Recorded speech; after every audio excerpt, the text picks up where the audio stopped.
Good evening, everyone. Call to order the City Council regular session, December 19th, 2022 at 6 o'clock p.m. City Municipal Building, 101 North Main Street, Adams, Wisconsin. Please rise for the Pledge of Allegiance.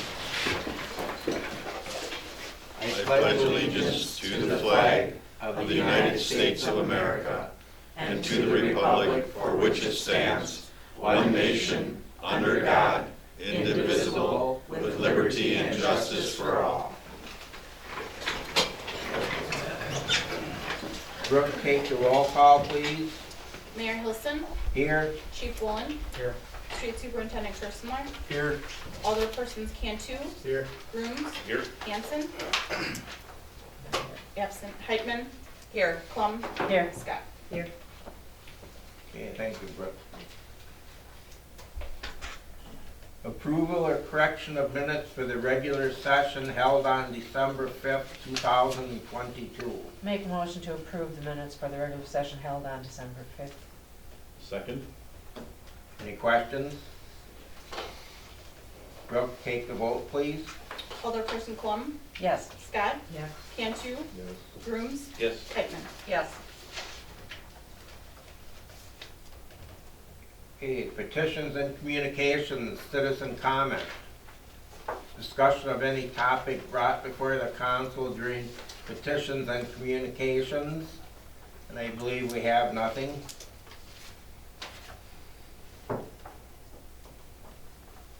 Okay, report of standing committees. I'll say something, planning and zoning. We had a meeting and we discussed the possibility, well, more than a possibility, discussion and recommendation of closing certain alleyways within the city. And we're gonna check into it further to see what we have to do to get the process rolling. Okay, next item, report of city officers, mayor. Well, I'd like to remind everyone that winter parking ordinance is in effect, and it runs from 12 a.m. to 8 a.m. And if it's an even number day, you park on the even side of the street for that time, or if it's an odd number day, you park on the odd number side of the street for that time, so that the Public Works Department can plow the roads and to make everything nice for the citizens to get around within the city. And I would like to say that the taxes have been mailed out, and I would like to point out that the mill rate went down from $5.97 per thousand. It went down to $5.79 per $1,000 evaluation of your property. And I would also like to wish everyone a very happy and safe holiday.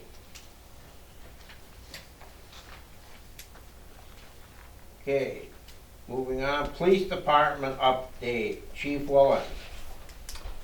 Just since the last meeting, just the, dealing with some of the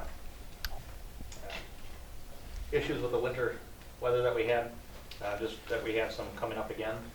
Just like you said, Mayor, just that the winter parking is in effect, the alternate parking, site parking. I think it's Thursday, Friday, Wednesday, Thursday, we're expecting some more snowfall, so make sure that you're parked accordingly. Now since we've had the significant snowfall, we're going to be issuing citations rather than warnings to citizens if we're found to be parked in violation of the ordinance. And that's, I guess, all I have, unless anybody has any questions. Okay, thank you, Chief Woolen. Public Works Department update, Street Superintendent Kirslenor.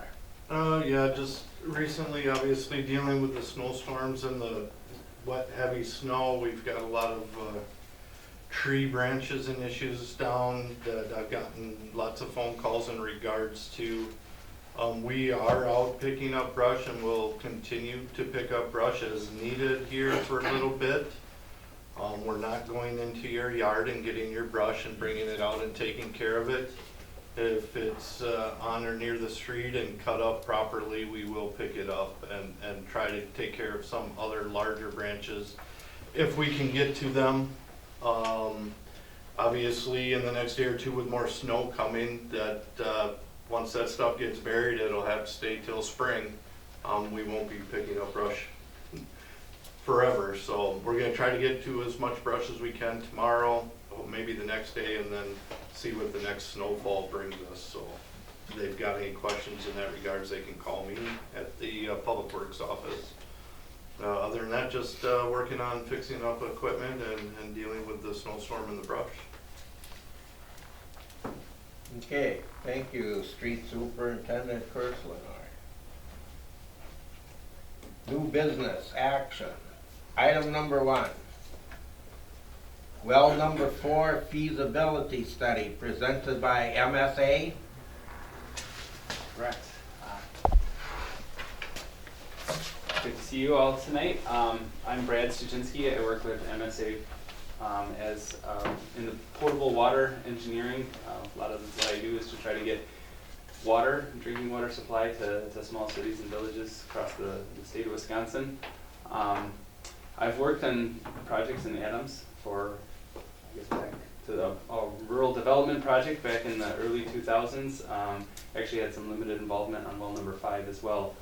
Joining me from MSA is Dan Greedy. I think he was here when the city hired MSA to proceed with this feasibility study. And Dan goes back to well number 4 and was involved in the engineering of the well number 4 project. So we're here to talk about well number 4 in the current state. As a handout, I gave an excerpt of the full report. And so in your stapled version, you should have a few pages there. It just has the cover page, the table of contents, the executive summary, and then a summary of the cost estimates of the alternatives. So we're just going to go over that. Know that there's a full report that has been found, and we're leaving 3 copies here with the city, but we might borrow one to reference it. Jason, thank you very much. As we go along, because there may be some documents and exhibits that will be helpful in our discussions. But so if we just turn to the table of contents on the middle or the back side of page 1 or page 2, what did we do in this feasibility study? So I guess to start with, this report came about because of the results that were PFAS was detected in well number 4.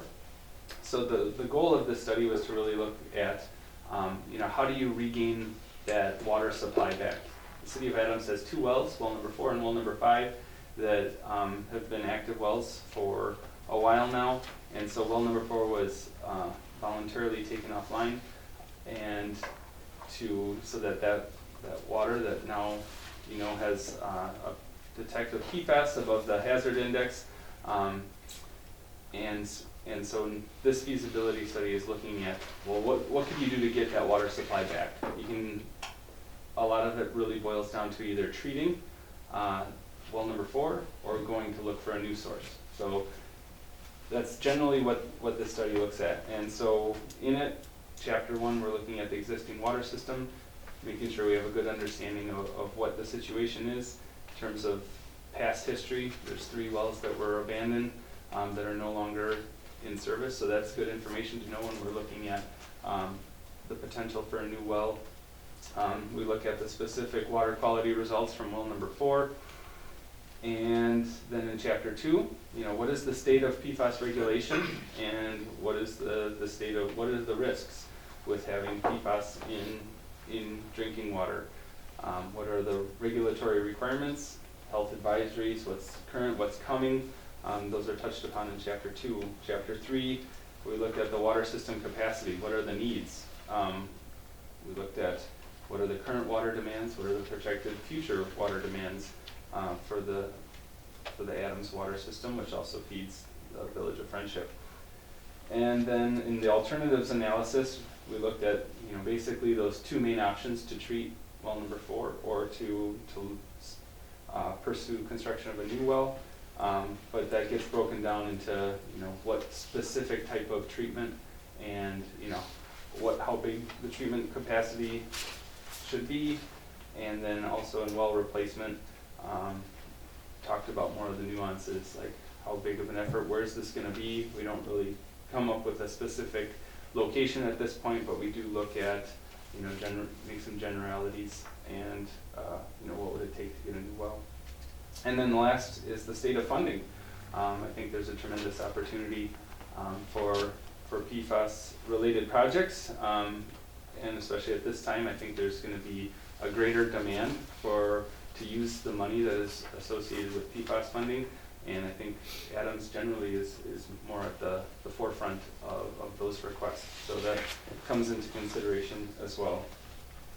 So then, if we can move to the executive summary, page 1, I think that we give a little bit of the history of PFAS, which are polyfluoroalkyl substances. Where did they come from? How long have they been around? What are the risks? But I think at the bottom of page 1, at the second to last paragraph, the compounds of PFOS and PFOA were measured at the levels that exceed current U.S. EPA health advisories, and specifically the compound PFH-XS exceeded the current Wisconsin Department of Health advisory, as did the weighted average, this hazard index, which is a formula of, you take of the parameters and it's a weighted average. So flip to the next page, page 2. So specifically for treatment alternatives, we're looking at 2 main technologies that have been used quite regularly, not as much specific to PFAS, but they've been proven very effective in PFAS removal. One is granular activated carbon. You're going to see that abbreviated GAC or GAC, and will be referred to. And then the other is anion exchange, or AIX. Those are 2 technologies that are, once again, pretty prevalent, and we have cost estimates in this report, and talk about some of the trade-offs with each of those. And then I think we break into the treatment capacity. Right now, well number 9 has a capacity of 900 gallons per minute. So that's important for meeting demand, but also fire protection. I guess we trying to be conscious of the budget. We looked at, well, what is the real need? How much water is needed to meet average day demand and peak day demand? So we looked at a couple, 2 options in terms of treatment capacity. One is the full rate of 900 gallons a minute to match what well number 4 is. But in looking at the average and max day demands, I think you guys, or I think the city can get by with less. So we came up with 600 gallons a minute, and that's based off of meeting the future max day demand and taking the other well out of service. So this becomes important when we talk about funding, because the DNR Safe Drinking Water Loan Program, which is, I guess we're recommending to look for significant PFAS funding, they have their eligibility requirements. And so based off of what we know of the program, I think we have a question as to whether the DNR will fund the full project if at a certain level, you're just building in extra capacity. And based off of what we know, 600 gallons a minute shouldn't be a question. I think there's more questions once you get to 900 gallons a minute, whether the DNR would fund, the full project. And I think we'll talk a little bit more about what that really means with that. So I guess with that, I think Dan's going to talk a little bit more about the treatment technologies here and summarize the alternatives. Yeah, thanks, Brad. So as Brad said, we're really focused on 2 treatment technologies. There are other technologies out there, membrane technologies, for example, nanofiltration or reverse osmosis have proven to be extremely effective in taking PFAS out of water. but they come with them a very high capital cost, a high level of complexity, and therefore a high operation and maintenance cost.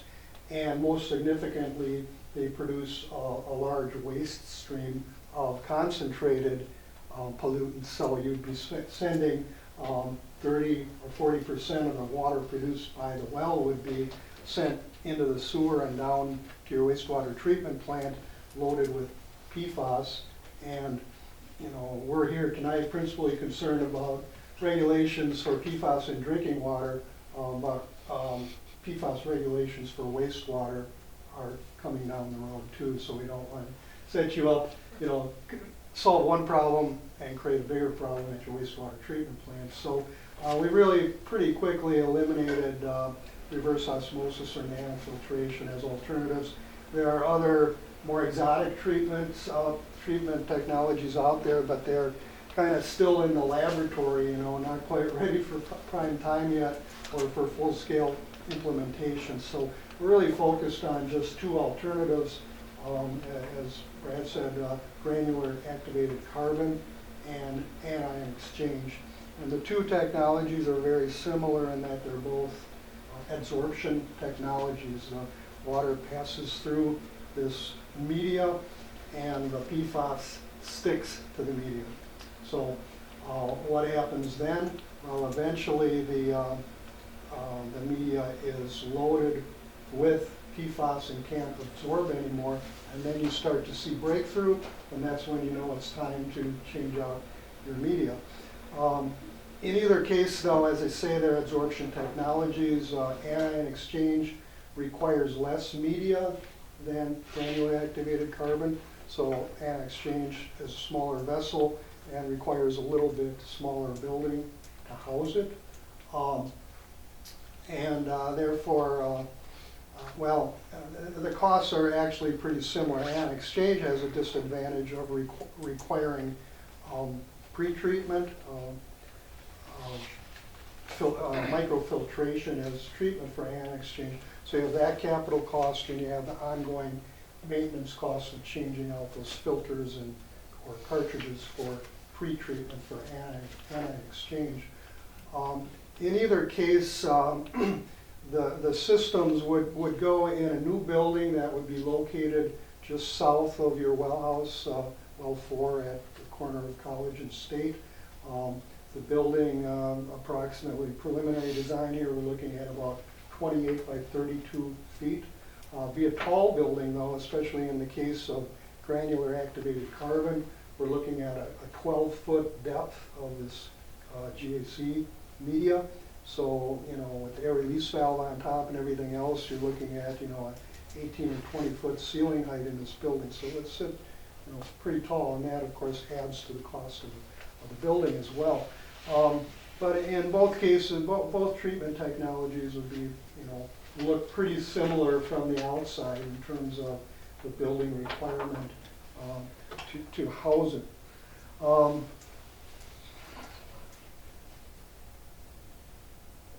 So the anion exchange is, as I say, takes up less space but requires the pre-treatment. The principal disadvantage to ion exchange, though, comes with the disposal of this media when you do need to replace it. In both cases, we'd be looking at two vessels operated in series, and you would be testing periodically the water coming out of the first vessel and the two in series, so that when you see PFAS showing up in the water coming out of that first vessel, you know it's time to change out that media in that first vessel before you have PFAS going out into your distribution system. So that's kind of the way it would be set up, and then at that time you would switch the vessel or switch the operation of the vessel so that the second one would now become your first vessel in series, and then, as I say, you would change out the media in what was previously the first vessel. And as I say, the disadvantage to anion exchange media is that it pretty much has to be landfilled or incinerated. And EPA has recently proposed that PFAS waste be considered a hazardous substance. So the anticipation is that disposal of spent media from PFAS treatment will need to be disposed of in a hazardous waste landfill or incinerated. So we have some preliminary cost estimates of the cost for that media disposal. It is significant, and it's really the driving difference between the cost of GAC, granular activated carbon, versus ion exchange.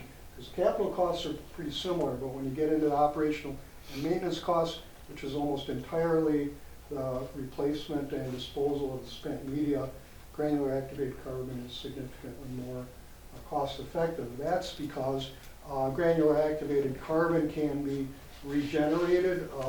The GAC supplier will bring a truck out here that'll be half full.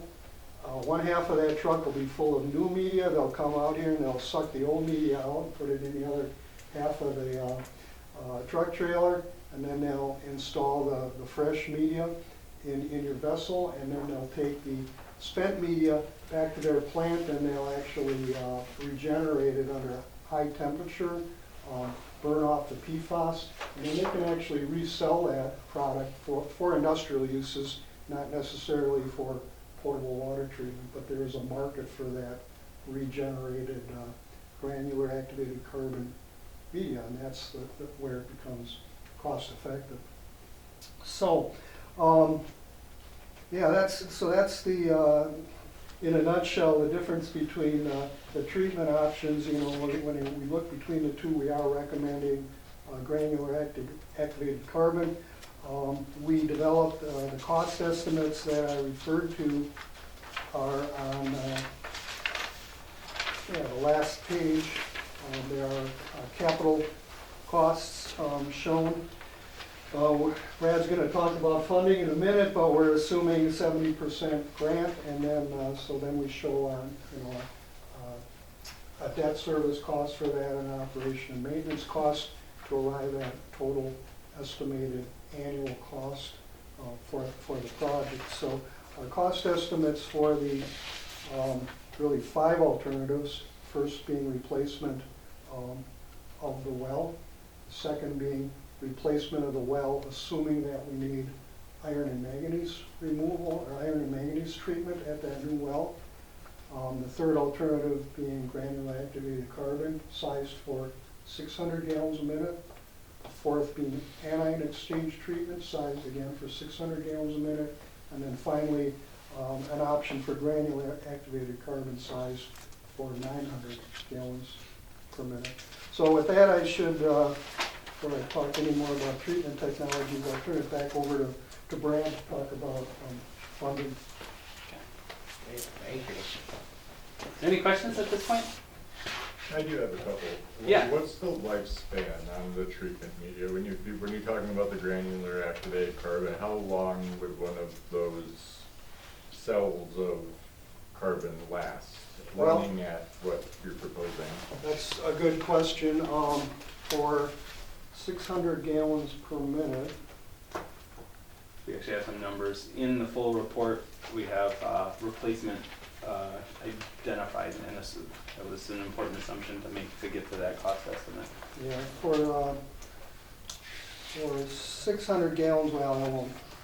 For 600 gallons a minute, granular activated carbon, we're looking at, if I remember right, about 2.5 years. And for ion exchange, it was about 4 years, 4 to 5 years. So the interesting thing about, if you size the granular activated carbon for 900 gallons a minute instead of 600 gallons a minute, it's going to be 50% more media, which will last 50% longer because it's only a function of how much water you push through it in a year and how much PFAS is in that water. So you can, with 50% more media, it'll last 50% longer, but when you do reach the end and have to replace it, it's going to cost you 50% more to do that. So the replacement costs are the same for 600 gallons a minute or 900 gallons a minute. But to really answer your question, it's about 2.5 years for 600 gallon minute system for GAC, about 4 to 5 years for 600 gallon ion exchange system.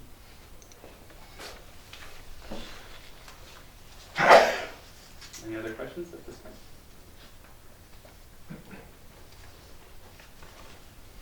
Okay. So just a note about funding. So what are the best options out there for funding for the city of Adams? Safe Drinking Water Loan Program offers principal forgiveness, so that essentially is the same as grant. But there's a funding program that has been earmarked for the next 5 years to offer funding for emerging contaminants, and this addressing PFAS related projects is probably one of the top and most important uses of those funds. I think what we found out in our discussions with the DNR and those that are involved in funding and our own funding team at MSA is that Adams, I guess I've heard it said that this is a community that they want to give money to, being smaller in nature than your other communities that are going through similar things. So, but I guess when it comes down to it, it appears that there would be 70% PF available. I guess there's no guarantees on that percentage, but that would be the highest that would be issued to pretty much any community that's going through that program. So that means that the remaining 30% would come through funding of a low interest loan. Just something popped in my head real quick. With that 70% forgiveness, is there anything else you can piggyback onto that to cover your 30% that you know of? Or is that allowed with the safe drinking water? For a match funding? For like say we have the 30%, is there any other avenue we could support that 30% besides? Unfortunately, no, because the DNR regulations through the Safe Drinking Water Loan Program say that if you take their 70% principal forgiveness, you have to take 30% loan on the balance. Okay. So you have to go through their program for the loan For the portion rest as of well it? as Okay, for the rest of it, okay. Yeah. Good question.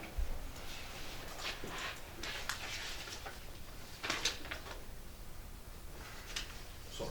No, that was a great question. And I think initially we heard that this money was earmarked for 100% had to go towards principal forgiveness, but in keeping with what we understand of how DNR has issued money over even the last 10 years, that there usually is a cap, and in this case, I think we're pretty confident the cap would be 70%, and that's similar to what we've experienced in other DNR funded programs like for phosphorus and on the wastewater side of things.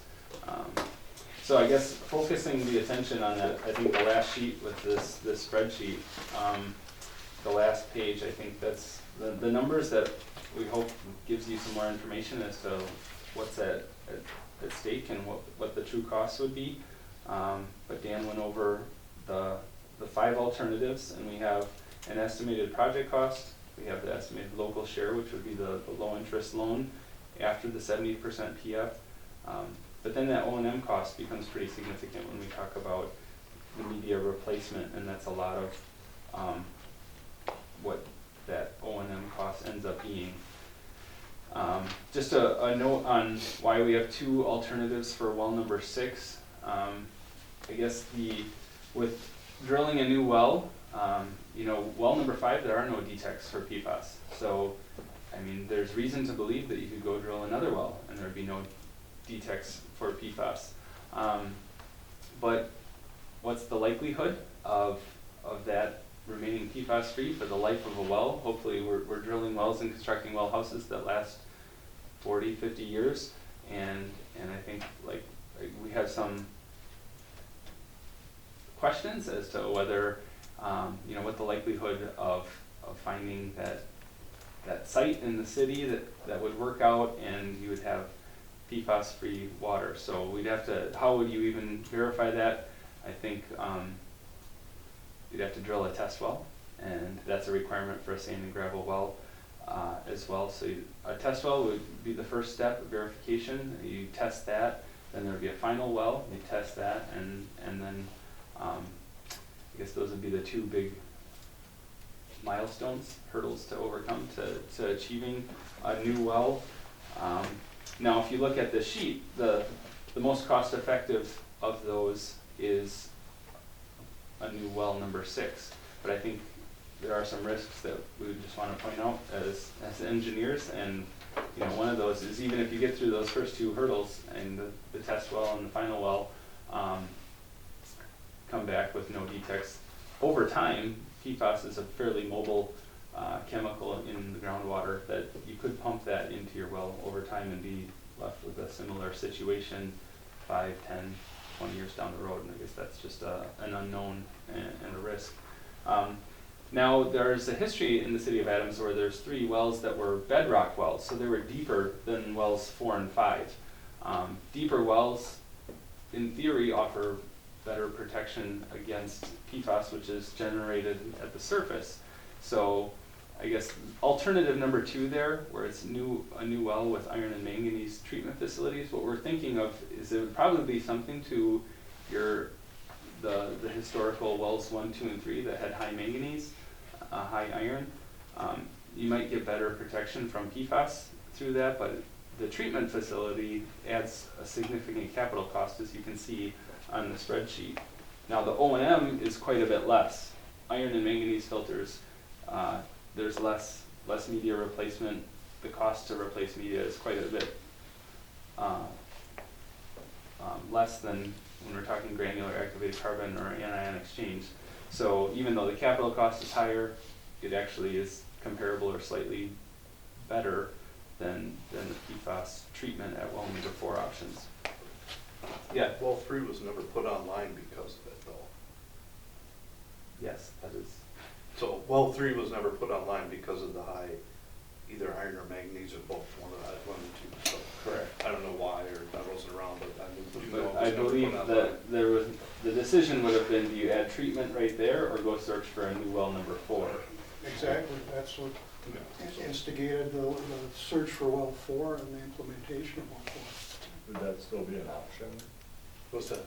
If it was with well 3, would we be able to just treat the manganese? It would take probably a pretty good study to figure out, and plus with the abandoning process, I don't know what's been capped or you'd probably be better out building a new one than trying to reinstitute that one and filter it, I would guess. If it's been permanently abandoned, then Yeah. it's been filled with cement ground. All of the wells would have been permanently abandoned. That would have been a DNR requirement. Now, is that if we're going through a well site investigation and getting more detailed, I think for sure we would look back at those. If this is an alternative that we wanted to look at more, we would go back to city-owned lands and ones that, where we would have some idea of water quality in the past. What I remember about well 3 was that it was grossly, and I don't remember if it was iron or manganese or both, but the levels were grossly high. That's why they didn't look at just putting in a filtration system at well 3. They said, we're done with this well, we're going to construct a new one.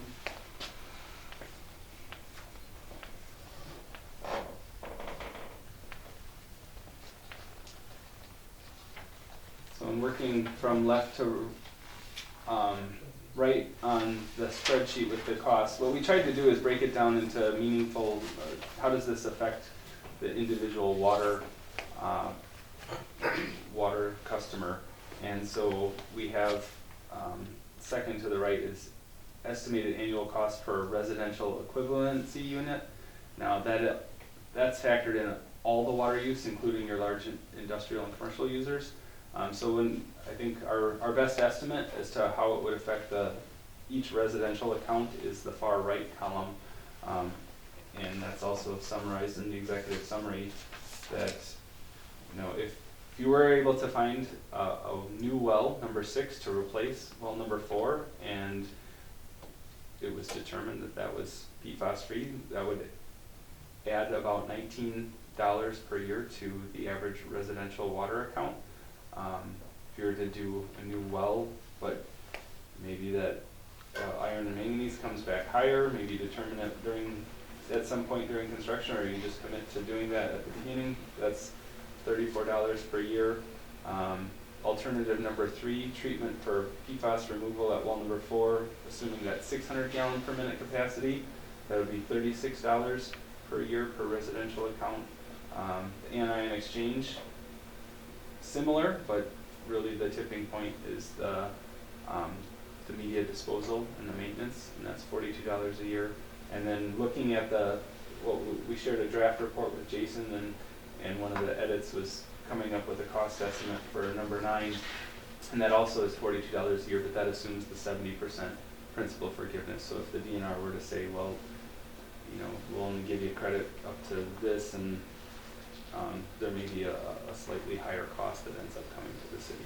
Yeah, that is a significant concern on our part, is we're not entirely sure that DNR would fund a 900 gallon per minute treatment system at 70% principal forgiveness or grant, because, they will likely require us to, they'll say, why do you need 900 gallons a minute? And when we go through the math, we find out that, we actually only need 600 gallons a minute, and we can meet your peak day demand by pumping that well. We can take the well 5 offline and just use well 4, and pumping well 4 for 18 hours per day will meet your peak day demand. And DNR at that point may very well say, good, then we're only going to fund a 600 gallon per minute treatment capacity. I think there is a lot to be said for the concept, though, that you shouldn't be taking a step backward in the level of service that you have. You can produce 900 gallons a minute from the pump that's in well 4. That advantage is primarily fire protection, that extra 300 gallons a minute. But the fact is also that with those 2 vessels operated in series, as I described them, you could, during a fire event, change some valves and run those in parallel, and actually put 900 gallons a minute of PFAS-free water out into your distribution system. But it would rely on that manual operation, it wouldn't be all fully automated to do that. Our concern, besides DNR saying no to 900 gallons a minute, is that we might proceed, and this project will need to be approved and authorized by the Wisconsin Public Service Commission, and they might be the ones, because they feel that they're charged with protecting the ratepayer, they may be the ones that say, well, why do you need 900 gallons a minute?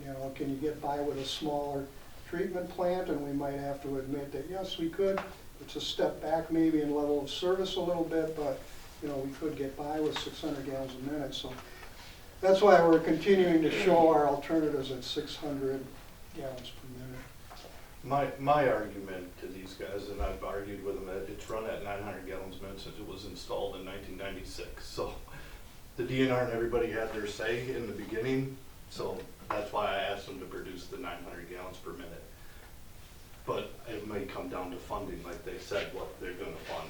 My argument, even with the DNR, would be, you guys had your say in how this is run for 20 years or whatever. Why now do we have to, like you said, take a step back? So I think there would definitely be some discussions there to see, and it would probably come down, like you said, to what they're willing to fund. And I would argue for the 900 gallons. We are planning to, we're going to talk in just a minute about the path forward now, what needs to happen next, but we are planning to contact DNR in the very near future and try to get a definitive answer.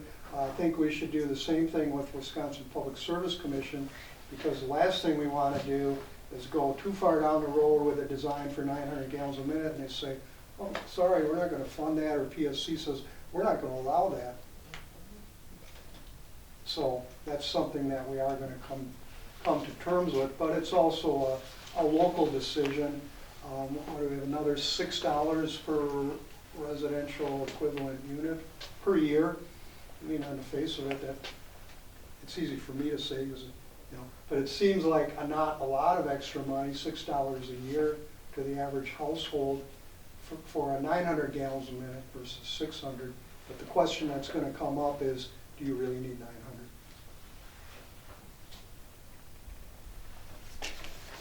So Dan mentioned the path forward, and I guess I would just like to go to page 4 of the executive summary.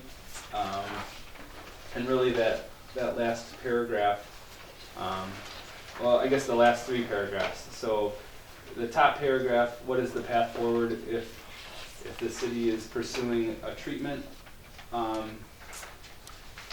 project, and one of the big items that has to be completed, or I guess what are we shooting for? I guess MSA is recommending that then city pursues this next funding deadline, which is June 30th, 2023. And why I think it's important to keep looking at the next funding deadline is because in 2023, municipalities across the state of Wisconsin are going to be required to test for PFAS. The city of Adams voluntarily tested, found out this information, and I think there's probably half or over half of municipalities that still don't know what their wells have, whether there's PFAS or not. And so I think the demand for that funding will only increase in the next couple of years. If we're shooting for this next funding deadline of June 30th, what would have to happen is pilot testing. And so pilot testing is we'd have to take water from well number 4 and run it through rapid small scale column testing. This is a specific process where they test the water and test it against a couple different type of media to make sure that it's indeed as effective as we're hoping for. But going through that process and getting the results takes time. Getting those PFAS results takes time. So that's Excuse me, the other purpose of that column testing is to verify the question you asked. It's to verify how long the media will last. Sorry. So, and if that takes, start to finish, if that's a 2 to 3 month process, and one of the criteria for that June 30th, 2023 submittal is to have plans and specs submitted to DNR so that they can be reviewed and approved for this facility going online. So that they have to be submitted by that June 30th deadline. So that allows the design of those treatment facilities and that pilot testing. Now, if the city chooses to keep well replacement available as a potential alternative, the feasibility of developing a new well within a reasonable distance of the existing water distribution system must be determined. This will require a well site investigation report and test well specifications to be developed. And then you have to procure a well drilling contractor. You have to construct a test well, have to test it, and get results back. And that's going to be a push to get that done and have those results. And then the requirement for that June 30th submittal is less than the treatment facility. Actually, all you have to do is submit the final well design. You don't have to have the building design for DNR. So I think both at this point would appear feasible in terms of a schedule. And that's assuming that in the near future, maybe in January, the city would have a decision as to which of those options you'd like to pursue, and if you'd like to hire MSA to help you along on that path. So with that, I guess I just open it up to questions. There's a lot to take in. These are some weighty decisions. And so here's what else are being considered and thought about.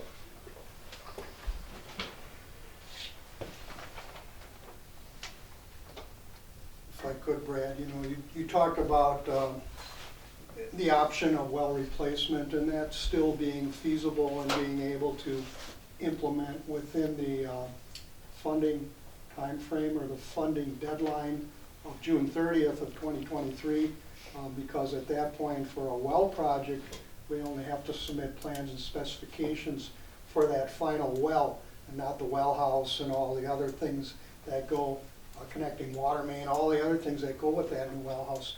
But it still would be, I think, very challenging, because as we sit here tonight, we don't really know, where these, do we have even 1 or 2 potential well sites that we know are accessible that the city could purchase? You have to have a minimum lot of 100 by 100 feet, but which doesn't seem like a lot, but as when we get into well siting, it can frequently become extremely challenging to find a potential location that's accessible and meets the required separation distances from known contaminant sources.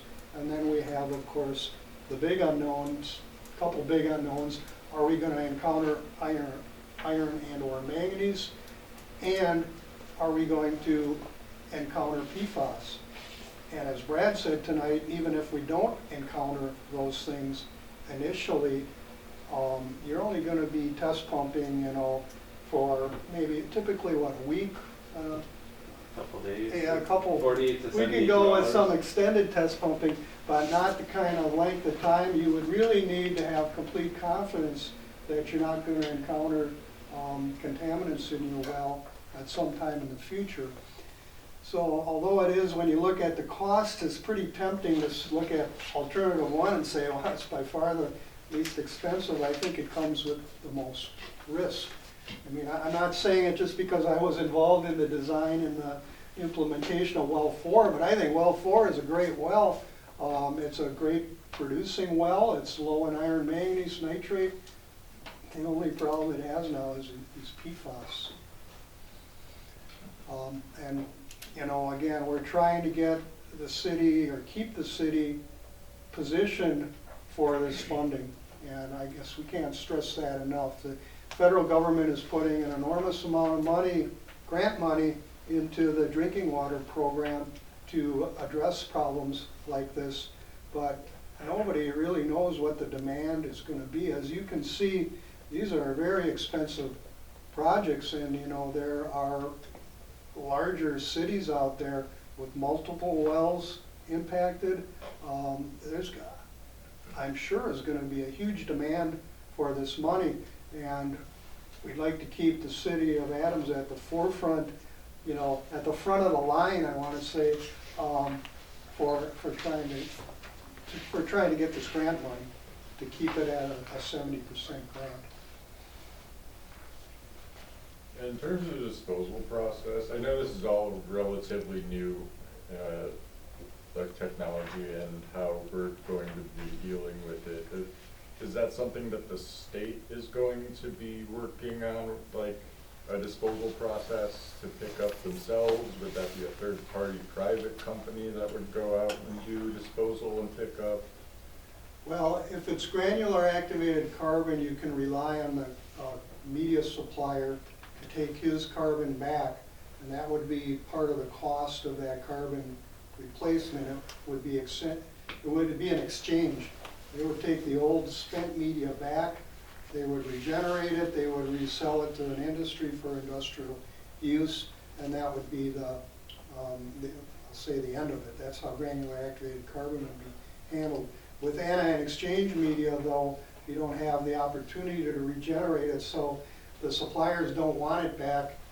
You have to either incinerate it or send it to a landfill, and as I indicated earlier, the expectation is that would have to be a hazardous waste landfill, and you then would be considered a hazardous waste generator, and it would be really the city's responsibility to deal with that as a waste product. And correct me if I'm wrong, Brad, they utilize this stuff out east. Like they've been doing this a while now. This ain't new. Yeah. New to the Midwest, new to Wisconsin on what the government and the DNR and the EPA are asking of us. But out east, they've been doing this granular activated carbon for a while.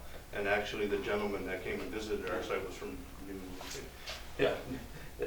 Hampshire. New Hampshire. So, yeah, and yes, so just the as a company point is on with- that, MSA's logo is next to CDM Smith. We did have CDM Smith help and assist with their specific expertise in PFAS treatment, granular activated carbon treatment technologies, as well as anion exchange technologies.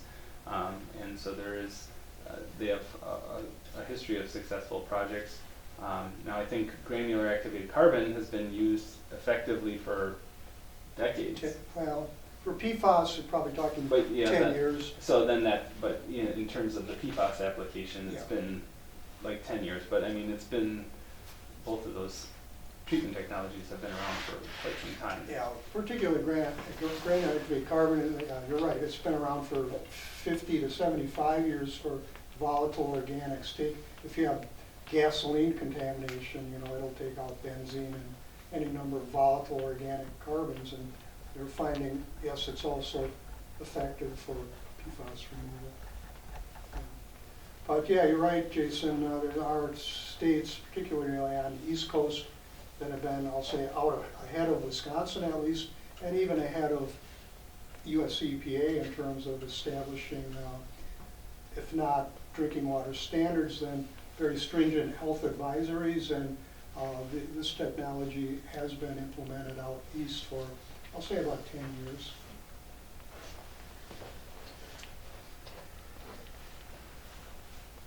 And could I just ask how you calculated those operation and maintenance costs? Yeah, they're really just made up of two things for granular activated carbon. We assumed a couple hours per week for labor. There really isn't much involved. You run it through, you're going to want to stop out there for a few minutes each day and check pressure gauges and so on, but there really isn't much in the way, or anything in the way of mechanical moving parts, so it's pretty simple in terms of operation and maintenance. I'll say 90% roughly, yeah, that's probably about right, 95% of the operation and maintenance cost is the disposal of the media. And so at this point, we're relying on the carbon, granular activated carbon suppliers. They're telling us that under ideal conditions, we can expect 50,000 bed volumes of treatment. So what we do is calculate how much, and we know we need 10 minutes of contact time. So we start with our 600 gallons a minute. That tells us how much carbon we need. From that, we know how much carbon we'll have. That gives us our bed volume of carbon. We divide that into the 50,000 bed volumes that the suppliers say we're going to get, and that tells us how much water we theoretically will be able to push through this granular activated carbon before it needs to be changed out. And then we assumed that, well, you have two wells, we're just going to assume that each well is going to provide 50% of the water supply in the city. So half of your water demand is going to come from well 4. So dividing that water demand by how much water we can get through the media before it needs to be changed out tells us how many years, minutes, days, months, years before the media has to be changed out. So there's some assumptions that are going into it, certainly. And we could say, well, who's to say that well 4 has to produce 50% of your water? Maybe you change things around a little bit. Maybe you use well 5 for 75% of your water, and well 4 for 25%. Your media life will be much longer. We thought we'd take a reasonable, conservative approach and say 50% of your water is going to come from well 4, and this is based on that, and based on this. Oh, and I said the media supplier said 50,000 bed volumes under ideal conditions. What we did is cut that in half, so 25,000 bed volumes, because you're not going to have ideal conditions. There's going to be other things in the water that is going to have a demand on this granular activated carbon, so it's not going to last quite as long as, if you're putting distilled water through it that just had PFAS in it. So we try to be conservative, hoping not to get any ugly surprises later that, oh my gosh, the media's got to be replaced a lot more frequently than we expected.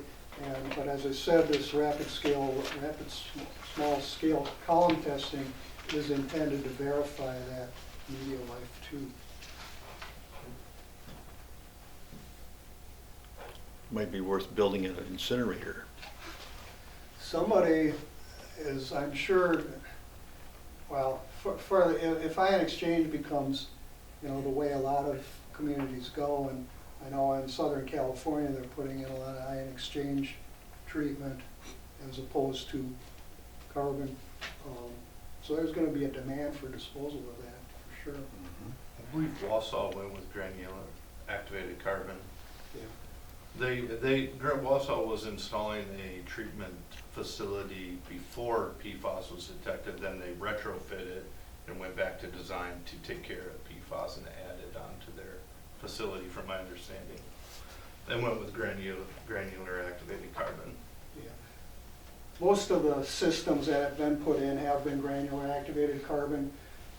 More recently, there's I'll say theory or speculation based on some laboratory work that's been done that anion exchange is more effective in removal of the short chain PFAS compounds. You have to remember that there's thousands of PFAS compounds, and so far only a few of them have been studied, and EPA and the state is only considering regulating a handful of them, and the ones that have been studied and they're looking at regulating are more long chain compounds, and granular activated carbon has been found to be very effective.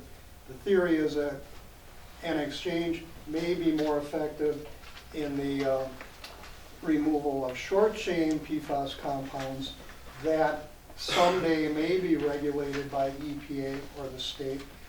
I guess my answer to that is when that day comes, you could go into those vessels you got, and instead of having granular activated carbon in, you could retrofit them with anion exchange medium. These vessels would be a lot taller than they need to be, but there's no reason why you couldn't use different media if you needed more effective removal of different PFAS compounds. But I really believe that's many, many, many years down the road before EPA gets to the point of regulating a lot of short chain PFAS compounds.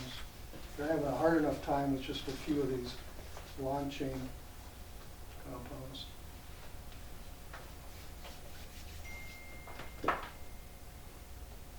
And quite frankly, in the report, you'll see we differentiated between the PFAS compounds that were detected here. We differentiated between the long chain and the short chain, and we show the concentrations that were detected. And the long chain are clearly the compounds of concern here, as opposed to short chain.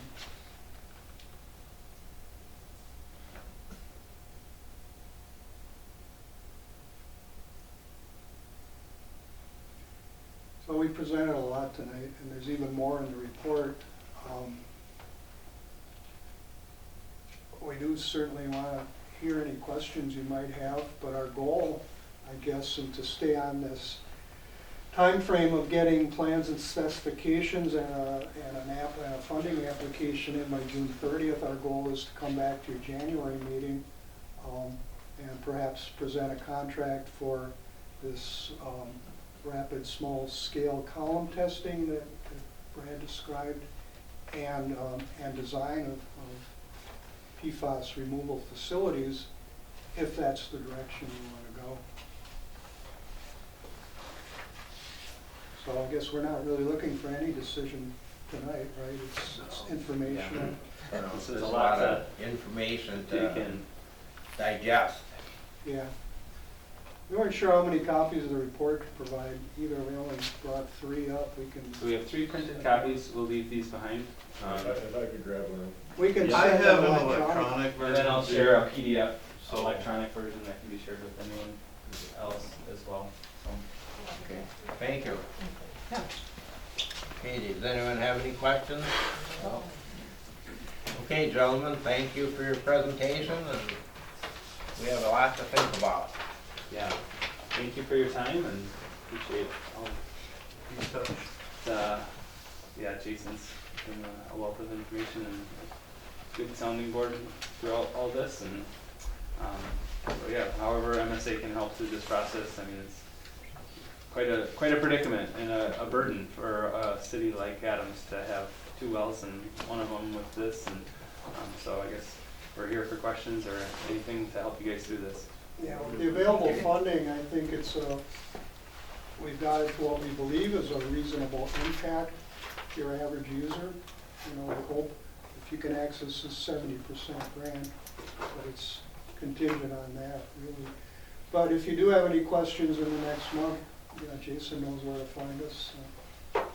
Thank you. Okay, thank you. Thank you. Thanks, Brad. Yeah, Thank you. thank you everybody. We go Packers. And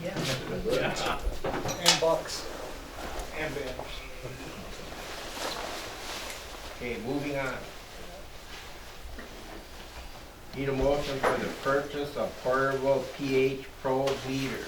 I'll make that motion. We purchase the portable pH probe meter. I'll second. Okay, Brooke, take the vote, please. Alderperson Scott, Yes. Cantu, Yes. Grooms, Yes. Heitman, yes, Plum. Yes.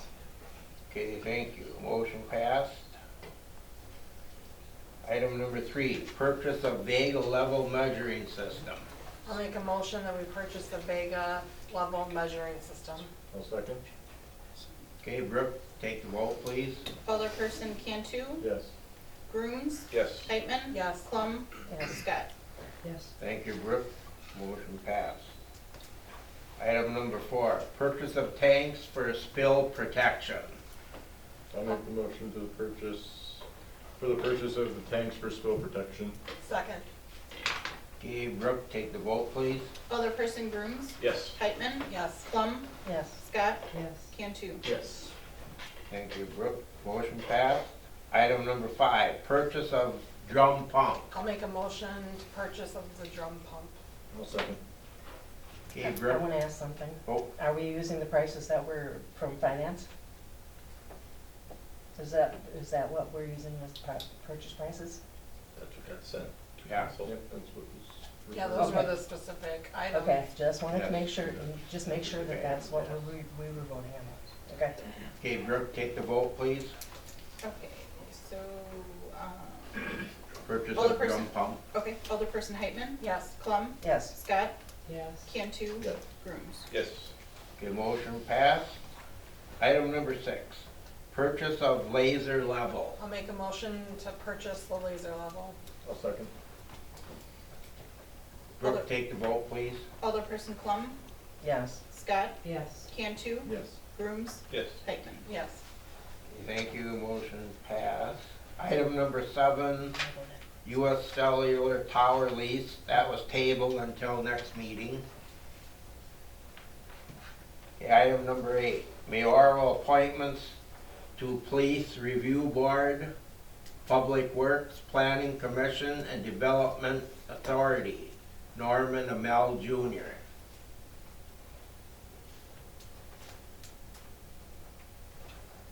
Can I have a motion? I'll make a motion to appoint Norman Amell Jr. to the Police Review Board, Public Works, Planning Commission, and Development Authority. I'll second. Okay, thank you. Brooke, take the vote, please. Alderperson Scott, Yes. Cantu, Yes. Grooms, Yes.